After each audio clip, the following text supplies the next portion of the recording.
दोस्तों इस वीडियो में हमने बताया है कि कैसे डैशबोर्ड बनाते हैं। सो देखिए यहाँ पे मैंने कई सारे बटन बनाया हुआ है। इस बटन से हमने बहुत सारे अलग अलग फाइल को लिंक किया हुआ है। सो देखिए यहाँ पे इन सभी बटन का जो फाइल बनाया हुआ है उन फाइल को आप देखना चाहते हैं तो हमें इस बटन पे क्लिक करना पड़ेगा। जैसे इस बटन पे हम क्लिक करेंगे हमसे यहाँ पे पासवर्ड पूछा जाता है। हम जैसे इसका पासवर्ड देकर ओके करेंगे तो इसका जो भी फाइल होगा, जो भी डेटाबेस होगा वो दिखने लगेगा। सो देखिए यहाँ पे हमने पासवर्ड टाइप कर दिया और उसके बाद जैसे ओके बटन पे क्लिक करेंगे आप देखेंगे इसका जो टेबल डेटाबेस है वो दिखने लगेगा। सो यहाँ पे अगर आप देखें तो इनका नाम भी दिख रहा है, इसका जो FOS नंबर है वो भी दिख रहा है एंड देन इससे रिलेटेड जो भी डेटाबेस है वो आपको यहाँ पे शो करने लगा है। सो अगर आप यहाँ पे इस तरह का डैशबोर्ड बनाना चाहते हैं आपको ये वीडियो शुरू से लेके एंड तक देखना होगा। सो यहाँ पे मैं इस तरह का डैशबोर्ड बनाने के लिए मैं यहाँ पे नया फाइल ले लेता हूँ। सो यहाँ पे मैं फाइल पे जाता हूँ, उसके बाद मैं यहाँ पे न्यू बटन पे क्लिक करके एक नया फाइल इंसर्ट कर लेता हूँ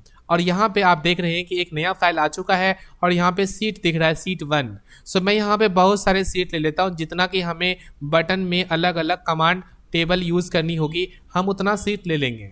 उसके बाद हम इस सीट का प्रॉपर नाम भी चेंज कर लेंगे। मैं इस सीट का नाम रख देता हूँ A और इस सीट का नाम यहाँ पे लिख देता हूँ B। सो इस तरह से आपको सभी सीट का नाम भी चेंज कर लेना है ताकि उसे ट्रैक करने में प्रॉब्लम ना आए। ठीक है, तो मैंने इस तरह से इन सभी अलग अलग सीट को नाम दे दिया है। सो यहाँ पे आप इन सभी सीट पे अलग अलग काम कर लीजिए। सो यहाँ पे हमने इनका नाम डिसाइड कर लेना है, जैसे नाम हमने दे दिया एंड बाकी जितने भी इंफॉर्मेशन है वो हम यहाँ पे टाइप कर लेते हैं। ठीक है, सो इस तरह से हमने इनका रिकॉर्ड बना देना है। इसको हम टेबल फॉर्मेट भी दे देते हैं और इस तरह से हम इसके रिकॉर्ड को ट्रैकिंग करने के लिए ये हमारा काम आएगा। सो देखिए यहाँ पे हमने इस सीट A में ये टेबल बना दिया है। इसी तरह से मैं इसको कॉपी पेस्ट कर देता हूँ दूसरे सीट के लिए, Ctrl+C, और मैं सीट B में जाता हूँ और यहाँ पे Ctrl+V कर देता हूँ और यहाँ पे इसका नाम भी बदल देता हूँ, सीट नंबर B। सो मैंने यहाँ पे अलग अलग सीट में अलग अलग टेबल हमने यहाँ पे बना दिया है और उसका नाम भी डिक्लेयर कर दिया ताकि ट्रैक करने में कोई प्रॉब्लम ना हो।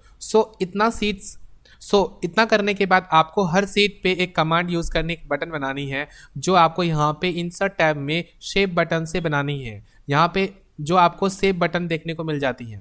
अब आपको यहाँ पे इन सभी सीट में बटन बनानी होती है ताकि आप होम सीट में जा सकें। तो मैं उसके लिए यहाँ पे इंसर्ट टैब में आऊँगा और सेव बटन पे क्लिक करके एक बटन के लिए कोई एरो की ले लेता हूँ। एरो जो शेप है वो हमने यहाँ पे सेलेक्ट कर लेना है। मैं यहाँ पे लिख देता हूँ होम। ठीक है, सो यहाँ पे आपने एक बटन बना दिया और इसका नाम भी डिक्लेयर कर लिया और उसके बाद आपको यहाँ पे अगेन राइट क्लिक करके इसमें चूज करनी है इंसर्ट लिंक एंड उसके बाद आपको यहाँ पे इस पे क्लिक करने के बाद आपको जाना है इंसर्ट और इंसर्ट में जाने के बाद आपको चूज करनी है लिंक।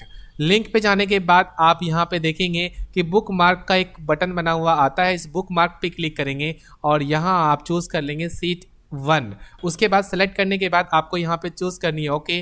सो यहाँ पे अगेन ओके बटन पे क्लिक करके इन्हें सेव कर देना है। सो फाइनली हमने यहाँ पे इस बटन में लिंक दे दिया और जब भी हम इस बटन पे क्लिक करेंगे तो हम सीट 1 पे आ जाएंगे। सो मैं यहाँ पे ये जो बटन बनाया हुआ है सीट A के लिए, यही बटन मैं सीट B और सीट C के लिए भी बनाना चाहता हूँ। तो उसके लिए आप इस बटन पे राइट क्लिक कीजिए। राइट क्लिक करने के बाद आपको यहाँ पे कॉपी बटन पे क्लिक करना है और उसके बाद आपको सीट B पे जाना है और यहाँ पे आप इसे पेस्ट कर देंगे। सो यहाँ पे मैं होम टैब में आता हूँ और यहाँ पे पेस्ट बटन पे क्लिक कर देता हूँ। सो यहाँ पे आप देखेंगे कि ये बटन हमने यहाँ पे बना दिया। सो इसी तरह से आप इस बटन को सीट C और सीट D के लिए भी कॉपी पेस्ट कर सकते हैं, जो कि मैंने यहाँ पे ऑलरेडी कर दिया है।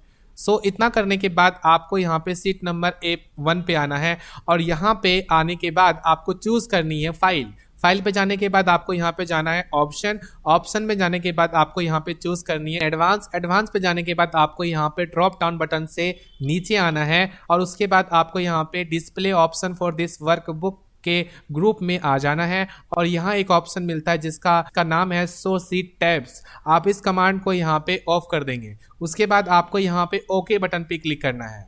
सो आप देखेंगे कि यहाँ पे जितने भी सीट्स थे वो सभी डिसेबल हो चुके हैं। यहाँ पे आपको कोई भी सीट नहीं दिख रहा।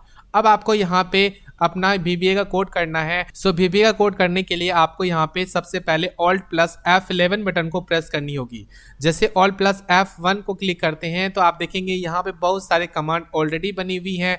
मैं यहाँ पे अपना एक मॉड्यूल बनाऊंगा। हम चाहेंगे कि अपना उस बटन को ऐड करना।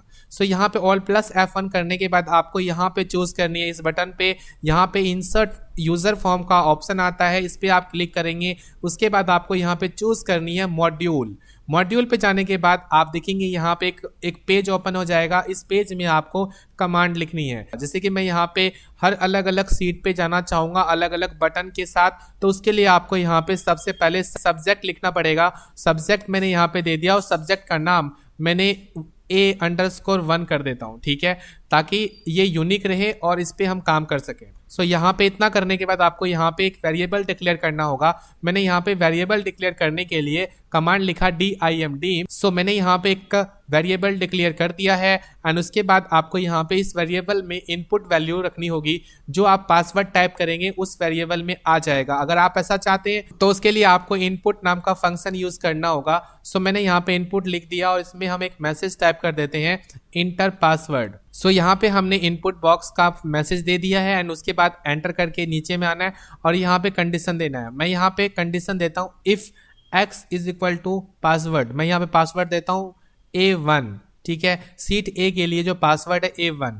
देन लिखने के बाद यहाँ पे हम सेलेक्ट कर लेंगे सीट्स, यहाँ पे कमांड देंगे सीट्स और सीट्स का नाम जो हमारा A है इसको हमने मेंशन कर दिया और डॉट देके लिख दिया सेलेक्ट। उसके बाद यहाँ पे एल्स में दे दिया और उसके बाद यहाँ आप लिखेंगे एल्स।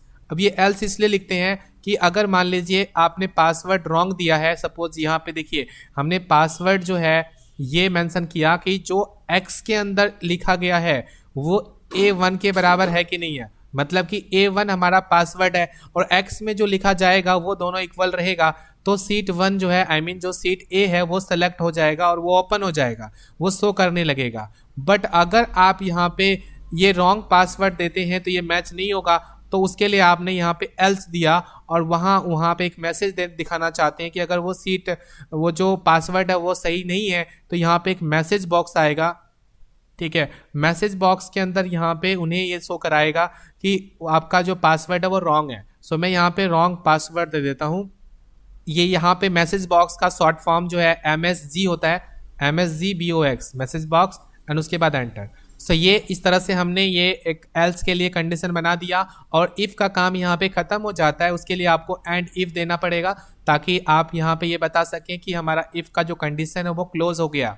एंड उसके बाद आप यहाँ पे एक काम और करते हैं, देखिए अब हमें सीट बी के लिए हमें इसी कोड को टाइप करनी होती है, तो उसके लिए मैं इनको सेलेक्ट करके कॉपी करूँगा और नीचे में Ctrl+V कर दूंगा और यहाँ पे सीट बी के लिए यहाँ पे सिर्फ नाम चेंज कर देंगे और यहाँ पे जो पासवर्ड है इसको भी हम बी लिख कर चेंज कर देंगे और यहाँ पे सीट का नाम भी हम चेंज कर देंगे। एंड बस ये हमारा बी के लिए डिक्लेयर हो चुका है। एंड फिर से Ctrl+V करके सी के लिए भी हम डिक्लेयर कर देते हैं, जो हमारा सीट सी है उसके लिए भी ये डिक्लेयर हो जाएगा। सो मैं यहाँ पे सी भी लिख देता हूँ। उसके बाद आप इसे क्लोज कर देंगे। सो यहाँ पे आप इस सीट में आ जाएंगे और यहाँ आप देखेंगे इंसर्ट टैब है और इंसर्ट टैब से आप अलग अलग बटन बना लेंगे।